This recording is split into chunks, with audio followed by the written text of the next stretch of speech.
창세기 12장 2절 3절 합독하시겠습니다. 내가 너로 큰 민족을 이루고 내게 복을 주어 내 이름을 창대하게 하리니 너는 복이 될지라. 너를 축복하는 자에게는 내가 복을 내리고 너를 저주하는 자에게는 내가 저주하리니 땅의 모든 족속이 너로 말미암아 복을 얻을 것이라 하신지라. 아멘.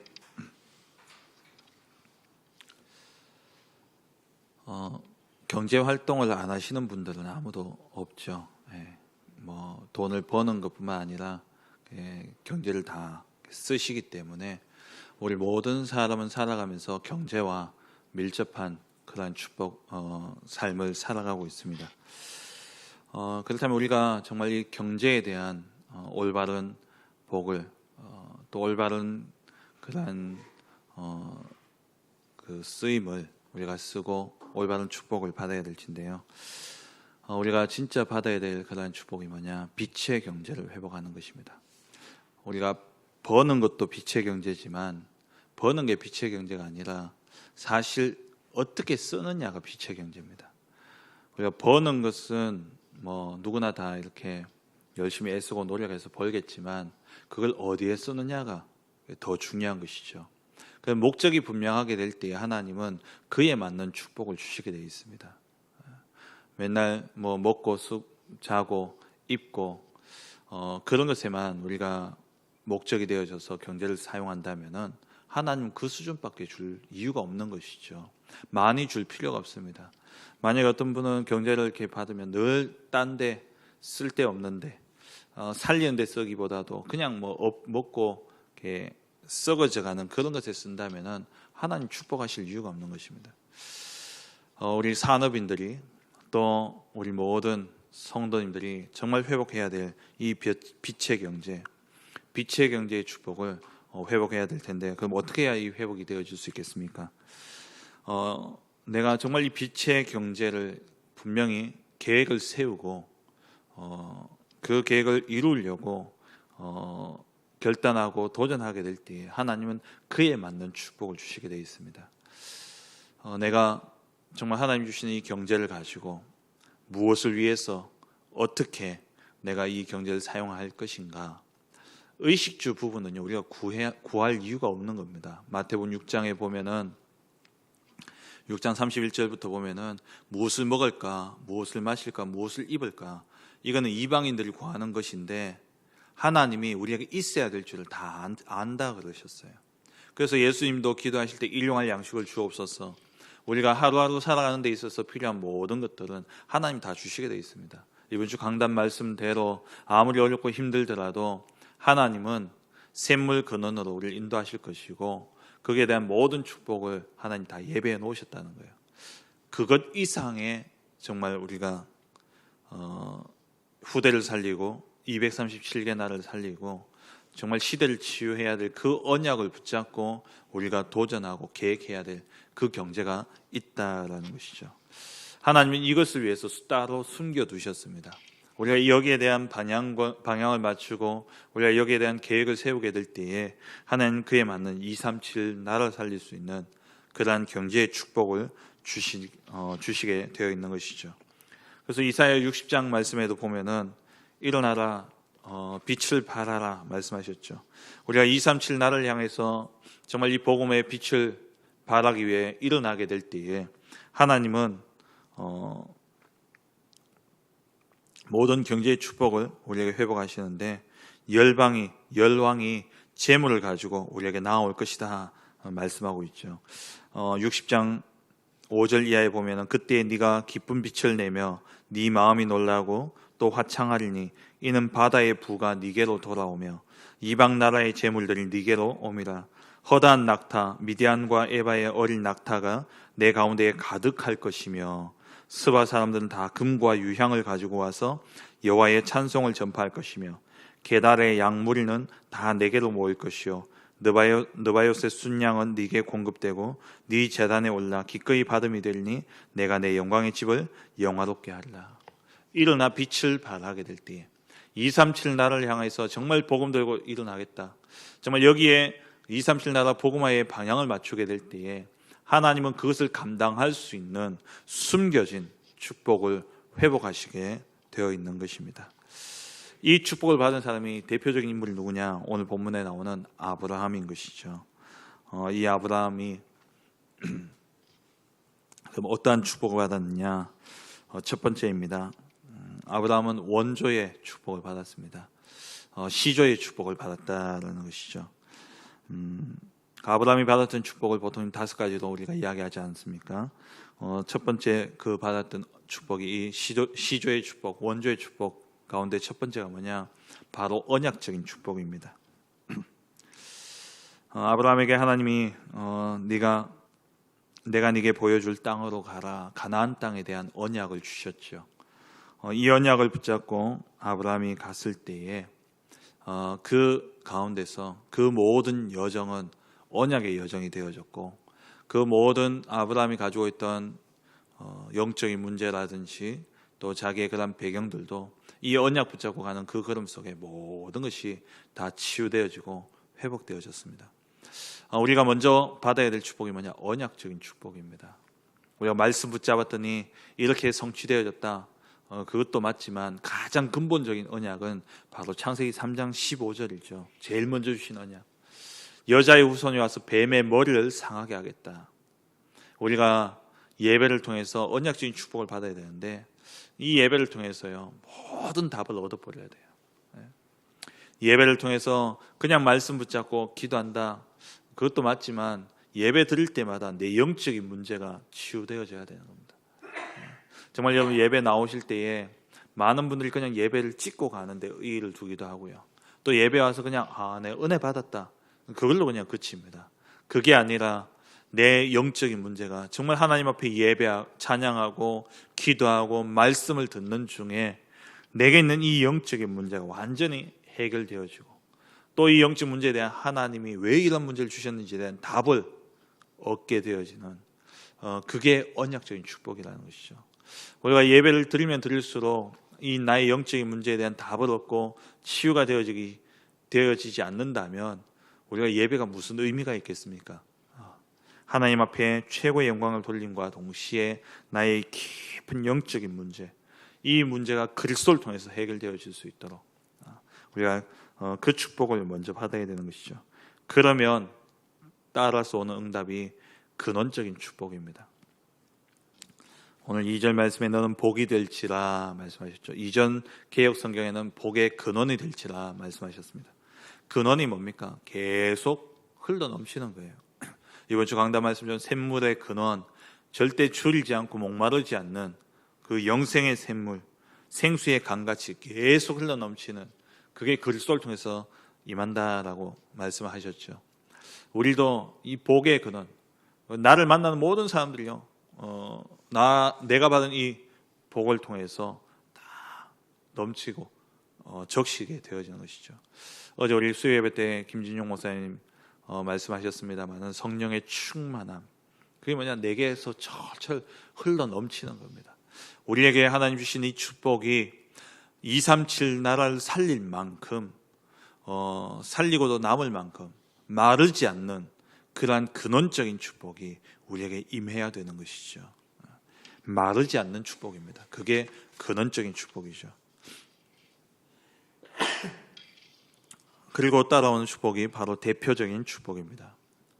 내가 받는 이 복이 다른 사람에게도 복이 되어져야 돼요. 내가 받은 이 응답이 다른 사람들에게도 응답이 되어지는 대표적인 축복, 그러니까 모델적인 축복이죠. 내가 정말 언약 붙잡고 하나님 앞에 기도해서 빛의 경제가 회복되어졌는데 다른 사람들도 그와 같이 언약 붙잡고 기도하는데 같은 응답을 받는 이러한 대표적인 축복, 아브라함이 받았던 이러한 복이 세상 모든 사람들에게도 복이 되어지지 않습니까? 너로 말미암아 복을 얻을 것이다. 아브라함을 통해서 복을 얻는다 그랬어요. 아브라함이 받았던 그 축복, 아브라함이 걸어갔던 그 길이 우리에게도 우리도 아브라함과 같은 그런 믿음을 하나님 허락하여 주옵소서 기도하잖아요. 그게 대표적인 축복입니다.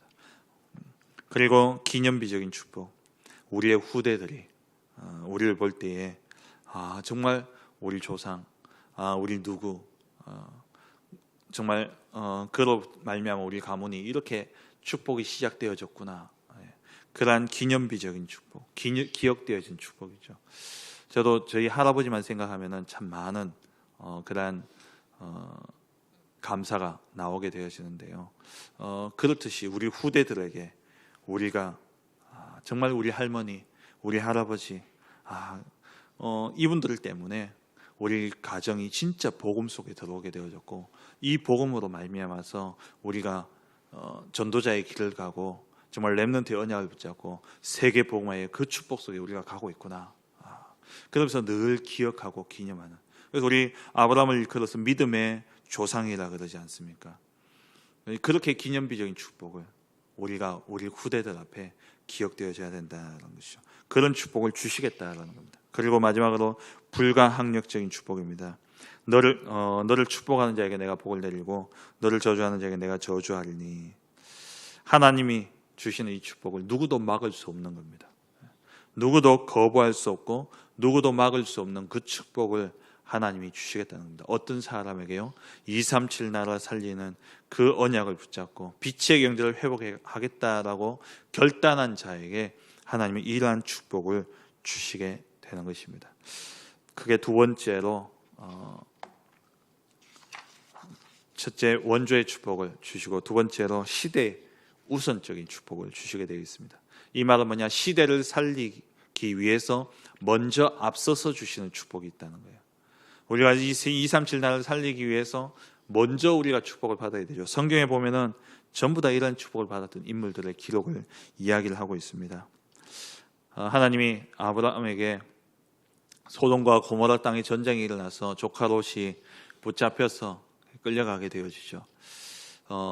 이때에 아브라함이 318명의 가병을 이끌고 이들을 쳐부수고 이 전쟁에서 승리하게 되어집니다. 하나님이 이 전쟁에 앞서서 아브라함에게 먼저 축복을 주셨습니다.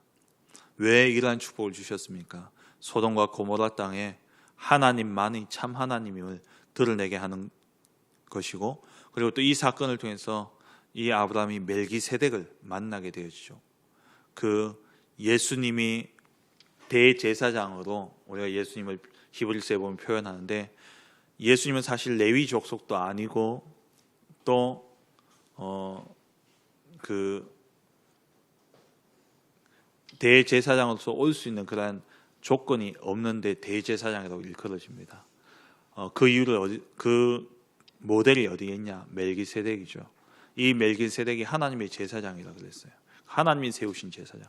이러한 제사장을 만나고 또 이들을 통해서 그 시대에 하나님의 살아계심을 증거할 수 있는 그러한 일이 있기 이전에 아브라함에게 먼저 가병 318명을 거느릴 수 있는 축복을 주셨다라는 겁니다.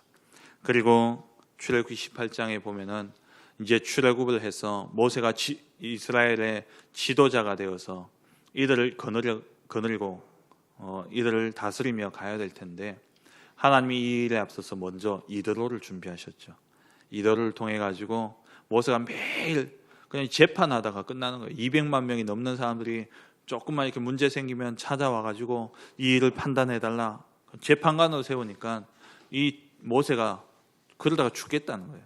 하나님이 그래서 이도로를 먼저 세우셔서 이도로를 통해서 천부장, 백부장, 또 50부장이라는 이런 제도를 세우게 하셔서 그 이스라엘 백성들로 하여금 편안하게 그 가나안 땅을 향해서 갈 수 있도록 하나님이 다 준비해 놓으신 것입니다.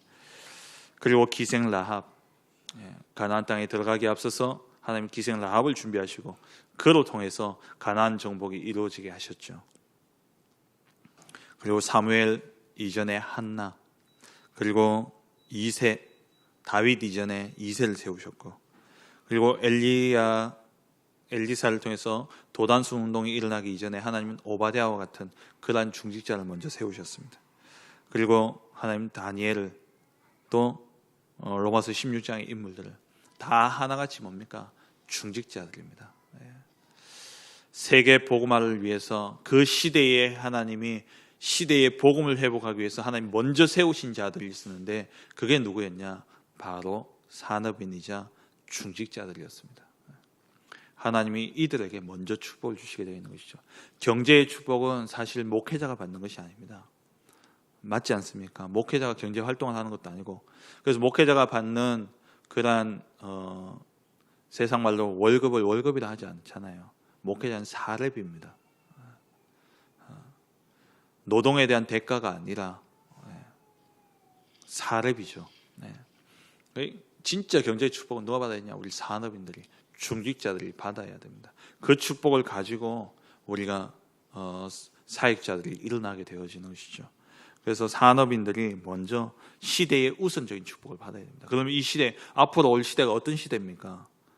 내 입을 크게 열라 내가 네가 채우리라 말씀하셨는데요. 여러분, 우리가 진짜 237 나라, 하나님이 237개 나라를 살리는 것이 하나님의 뜻과 계획이고 이 시대에 하나님이 우리에게 주신 축복입니다. 그러면 우리가 받아야 될 축복은 뭡니까? 237개 나라를 살릴 만큼의 축복을 우리가 회복해야 된다는 거예요. 그리고 진짜 후대 키워야 됩니다. 후대 안 키우면요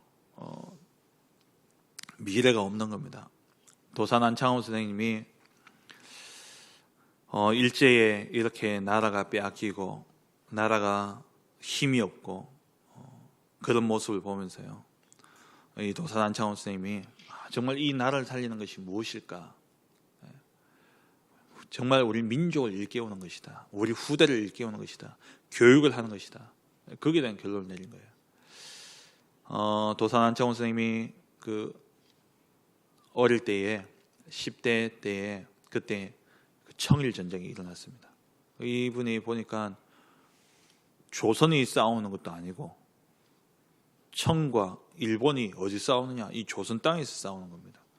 이거 왜 이 땅에서 이렇게 전쟁이 일어나냐? 우리나라 싸움도 아니고 다른 나라의 싸움이 왜 우리나라에서 일어나냐? 우리나라가 힘이 없어서 그렇구나. 왜 힘이 없냐? 우리 민족들이 무지하구나. 그래서 민족을 일깨워야 되겠다. 그러고 보니까는 후대를 깨워야 되겠다. 진짜 우리가요, 지금 일어나고 있는 이 시대를 보십시오. 온갖 영적인 문제 심각합니다. 10대들이요, 우리 청소년들이요, 다 흑암의 문화 속에 빠져 있고요, 죄가 죄인지도 모르고요, 범죄를 일으키고 있어요. 우리 지금 어린이집에 일어났던 그런 성폭력, 그것도 5세 아이를 그런 일들이 일어나고 있지 않습니까? 물론 발달 과정 속에서 그럴 수 있다라고 하지만요, 그런 문화가 들어가 있는, 그런 흐름이 들어가 있는 겁니다. 어제 또 제가 이렇게 사역을 가면서 뉴스를 잠깐 들으니까 30대 초반에 우리 가장이 빌라 2층에 살고 있는데 자기 집 앞에 이제 공터가 있는 거예요. 그 공터에서 고등학생들이 담배를 피니까 여름에 7월 달쯤 됐는데 담배 연기가 집으로 올라오니까 자기 집에 한 석 달, 넉 달 되는 애가 있는데 이제 이 담배 연기가 들어오니까 여름에 더우니까 문을 안 열어놓을 수 없고, 그래서 담배 연기가 들어오니까 밖에 보니까 고등학생들이 담배를 피우고 있는 겁니다. 한 서너 명이. 그래가지고 이 아이들을 이제 훈계를 했는데, 근데 그 뒤에요, 이 친구들이 계속 집 알지요. 그러니까요, 보복을 하는 거예요. 지들 나름대로 큰 보복이라기보다도 막 계속 소리를 지르고 배를 누르고 막 문 두드리고 담배째를 집 앞에 막 이렇게 버려두고 하고 이런 식으로요. 옛날에는 어른이 후대를 훈계하는 게 당연한 거였는데요, 요즘에는 봐도요 못 본 척하고 가야 돼요. 그럴 정도로 후대들이 다 무너져 있습니다. 누군가의 가르침을 받지 못하는 세대가 되어버린 거예요. 이런 후대들이 지금 일어나고 있습니다. 우리가 이 시대에 정말 이 아이들이 그대로 자라난다 한번 생각을 해보세요. 얼마나 심력이 또 약해져 있냐, 또 영적으로 정신적으로 시달리냐, 온갖 그러한 미디어를 통해 가지고요 시달리고 있고, 10대의 사망률 1위가 자살이지 않습니까? 왜 자살이 1위냐? 사실 10대 때의 건강의 문제 때문에 죽을 일은 별로 없고 사고 아니면 자살인 거예요. 근데 자살이 그렇게 많다고 합니다. 이런 후대들이 기성세대가 되어지고 이들이 어른이 된다 생각해 보십시오. 정말 후대 안 살리면 안 됩니다. 그래서 우리 하나 RUTC 그거 하나 세우는데도 막 경제가 되니 안 되니 따지는데요. 전 세계 곳곳에 일어나야 됩니다. 이러한 경제 축복을 회복되어 줄 수 있도록 먼저 앞선 우리가요 받아야 됩니다. 제가 우리 한알유티씨를 두고 기도하면서 지난번에도 말씀드렸습니다만 앞선 세대는 지어놓는 게 응답입니다. 건물이든 뭐든 할 수 있는 시스템, 그러니까 베이스를 깔아놓는 게 응답이에요. 그러려면 경제의 축복이 있어야 됩니다. 정말 우리가 분명한 이유와 목적이 있다면 하나님은 숨겨두신 경제를 반드시 회복하시게 되어 있습니다. 눈먼 돈이 얼마나 많습니까? 버려진 돈이 얼마나 많습니까? 경제 사실 어떻게 보면요 남이 못 보는 거 한 가지만 눈만 열려버리면은 수십, 수백, 수조 원도 가져올 수 있습니다. 안 그렇습니까? 남이 보지 못하는 거 봐버리면 돼요. 그거요 하나님 한 분만 눈 열어줘 버리면 됩니다. 치열하게 막 힘들게 경쟁하고 그렇게 안 살아도 돼요. 하나님이 원하시고 하나님이 계획하시고 하나님이 목적하시는 그 방향만 붙잡고 정말 기도하면서 나아간다면 남들이 못 보는 거, 남들이 생각지도 못한 거, 지금 이 시대 보십시오. 그것 때문에 사람들이요 수십억, 수백억을 벌고 있지 않습니까? 예전처럼 막 노력해서 1차 산업이 뭡니까? 1년을 농사에서 거두는 축복이에요. 그게 1차 산업입니다. 2차, 3차는 뭡니까? 그 산업은요, 막 뭔가를 만들어내가지고, 찍어내가지고, 막 제조업, 이런 겁니다. 4차는 뭡니까? 3차 산업, 4차 산업은 뭡니까? 남들이 보지 못한 거. 그런 인사이트 하나 가지고요, 아이디어 하나 가지고 딱 세상에 내놨는데, 그게 수많은 경제를 움직입니다. 그럼 앞으로 4차 혁명을 통해서는요 반드시 영적인 문제가 오게 되어 있습니다. 영적인 것, 여기에 대한 답을 가지고 있는 사람이요 앞으로는 수많은 돈을 가져올 겁니다. 그런 후대들을 우리가 키워야 돼요. 우리 산업인들이 이런 것을 먼저 봐야 됩니다. 정말 후대를 살리는 축복을 받아야 됩니다. 이게 세 번째입니다. 후대를 살리는 축복. 여기에 우리가 방향을 맞출 때 마지막 말씀 맺겠습니다. 어떤 축복이냐? 삼제자의 축복이 오게 되어지는 겁니다. 전도자와 또 목회자를, 선교사들을 마음껏 돕고 이들이 마음껏 전도운동할 수 있도록 생계에 먹고 사는 문제에 매여서 거기에 걱정하고 근심하고 주저앉아 있는 것이 아니라 마음껏 전도운동할 수 있도록 돕는 비밀결사대의 축복, 그리고 우리 후대를 복음 안에서 키울 수 있는 렘넌트 미니스트리가 온다. 그리고 세 번째로 정말 지역마다 RUTC가 세워져야 되고 지역마다 진짜 복음 가진 교회당이 세워져야 됩니다. 그 지역의 흑암의 문화를 바꾸는 그러한 교회당이 세워져야 돼요. 제가 일본에 작년에 우리 정성훈 선교사님이 지유사회관에 와서 훈련 받는다고 저하고 박관희 목사님이 한 3개월 동안 격주로 이렇게 일본의 오카야마 하나교에 들어가서 주일 사역을 했지 않습니까? 주일 사역을 하고 마치면 비행기가 보통 월요일 날 오후에 비행기가 있어요. 월요일 날 오전에 시간이 되니까 제가 그 관동 지역인데요. 그 관동 지역을 이제 조금 돌아봐야 되겠다 해가지고 교토에 갔었습니다. 교토에 가니까는 오사카에서 이제 한 1시간 거리인데요. 가니까 돌아다녀 보니까 걸어서 이렇게 쭉 다녀 보니까 이렇게 전부 다 일본은요 집들이 작아요. 그렇지 않습니까? 다닥다닥 붙어 있고. 그런데 큰 공원과 큰 건물이 있는데 다 뭐냐? 절이에요. 큰 절, 신사 이런 게 곳곳에 지역제마다 동네 조금 그 좁은 데를 걸어 다니는데요. 얼마나 많은지. 그 교토에 방문하러 온 사람들 대부분 다 절을 보고 오고 신사를 보러 옵니다. 제가 그걸 보면서 야 진짜 일본 땅에 모델적인 지역의 이 흑암의 절들을 통해 가지고 이 지역이 얼마나 흑암이 덮였겠냐. 이러한 흑암의 문화를 무너뜨릴 수 있는 정말 모델적인 교회당이 세워져야 되겠구나. 그게 제 마음에 훅 들어갔어요. 그때 제가 이해된 게 류 목사님이 메이슨 전쟁이다. 진짜 사람들이 교회 보러 올 정도로 그런 모델적인 교회를 세워야 된다라고 했는 게 이해가 되어지더라고요. 우리가 역사, 시간이 지나면요 문화재가 되어지지 않습니까? 지금 우리나라 문화재 다 뭡니까? 불교 문화, 유교 문화입니다. 도동서원 같은 유교 문화고요. 불국사 같으면 불교 문화 아닙니까? 그게 다 문화재가 돼가지고 전 세계에서 그거 보러 오는 거예요. 유럽은 어떻습니까? 천주교 성당 보러 가죠. 정말 우리는 복음 회복한 교회를 세워야 돼요. 그래서 홀리 메이슨, RUTC를 세워야 되고, 그리고 정말 복음 가진 교회당을 세워야 됩니다. 이걸 세울 수 있는 경제가 회복되어져야 된다는 것이죠. 하나님은 다 준비해 놓으셨습니다. 여기에 눈이 열린 자, 정말 237 나라를 살리고 후대를 살릴 여기에 방향 맞춘 자에게 하나님은 이러한 축복을 주실 것입니다. 우리가 기도 제목부터 바르게 붙잡아야 됩니다. 그리고 정말 그릇을 크게 넓혀야 됩니다. 237 나라 후대 살리는 여기에 방향 맞춰서 우리가 결단하게 될 때 하나님 반드시 빛의 경제를 우리에게 회복하실 것입니다. 버는 게 중요한 게 아니라 쓰는 게 중요합니다. 어떻게 쓸 것인가, 어디에 쓸 것인가, 무엇을 위해 내가 이 경제를 사용해야 될 것인가. 그럴 때 하나님은 거기에 대한 근원의 축복, 마르지 않는 축복을 주실 것입니다. 그러한 응답 누리는 우리 모든 성도님들 되시기를 주의 이름으로 축원합니다.